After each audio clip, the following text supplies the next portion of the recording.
আহলুস সুন্নাত ওয়াল জামাতের আরেকটি আকীদা বিশ্বাস, সাহাবায়ে কেরাম তারা সত্যের মাপকাঠি। আহলুস সুন্নাত ওয়াল জামাতের যারা অনুসারী হবে, আকীদা বিশ্বাস সেটিকে মানতে হবে, সেটা বিশ্বাস করতে হবে। as-সাহাবাতু কুল্লুহুম উদুল, সকল সাহাবায়ে কেরাম তারা সত্যের মাপকাঠি। আমলের ক্ষেত্রে তারা, আকীদা বিশ্বাসের ক্ষেত্রে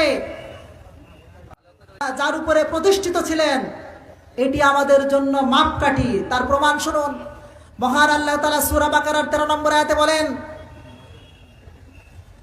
আমিনু কামা আমানান নাস, তোমরা ঈমান আনয়ন করো মানুষেরা যেমন ঈমান আনয়ন করেছে। মানুষেরা বলতে সাহাবায়ে কেরাম, তাহলে সাহাবায়ে কেরাম যেমন ঈমান আনয়ন করেছে তোমরা ঈমান আনয়ন করো। ঈমান তিনটা জিনিসের নাম, আল ঈমান ওয়া তাসদীক বিল জিনান। ঈমান হলো অন্তরে বিশ্বাস স্থাপন করা, ওয়াল ইকরার বিল লিসান, মুখে স্বীকার করা, ওয়াল আমাল বিল আরকান, এবং আমলে সেটাকে পরিণত করা, অঙ্গ প্রত্যঙ্গের মাধ্যমে আমলে পরিণত করা। এই তিনটা জিনিসের নাম হলো ঈমান। তাহলে আকীদা সাহাবায়ে কেরামের যেমন আকীদা বিশ্বাস, আমাদের আকীদা বিশ্বাস তাই হতে হবে। সাহাবায়ে কেরাম মুখে যেভাবে স্বীকার করেছেন সেটা স্বীকার করতে হবে। সাহাবায়ে কেরামের যেমন আমল, সে আমলকে বিশ্বাস করতে হবে, সে আমল করতে হবে। তাহলে এই আয়াত অকাট্যভাবে প্রমাণ করে যে সাহাবায়ে কেরাম তারা সত্যের মাপকাঠি, আমলের ক্ষেত্রে তারা মাপকাঠি। কথা ঠিক কিনা? 1400 বছর পরে এসে যদি নেটে হোক, লেখনির মাধ্যমে হোক, বক্তব্যের মাধ্যমে, সেই স্কলার হোক না কেন, ইসলামিক চিন্তাবিদ হোক না কেন, তার বক্তব্য যদি কোরআন হাদিস বিরোধী হয়, তাহলে সেই বক্তব্যকে আমরা ডাস্টবিনে ফেলবো। কথা ঠিক কিনা?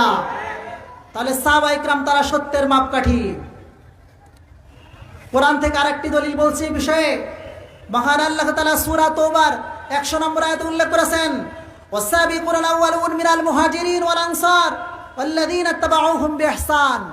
এই আয়াতে আল্লাহ তাআলা সাহাবায়ে কেরামকে যারা অনুসরণ করবে তাদের কথা উল্লেখ করেছেন, আ'আদ্দা লাহুম জান্নাত, তাদের জন্য আল্লাহ তাআলা প্রস্তুত করে রেখেছেন জান্নাত। কি প্রস্তুত করে রেখেছেন? জান্নাত। তাহলে সাহাবায়ে কেরামকে যারা অনুসরণ করবে তাদের জন্য আল্লাহ তাআলা প্রস্তুত করে রেখেছেন জান্নাত।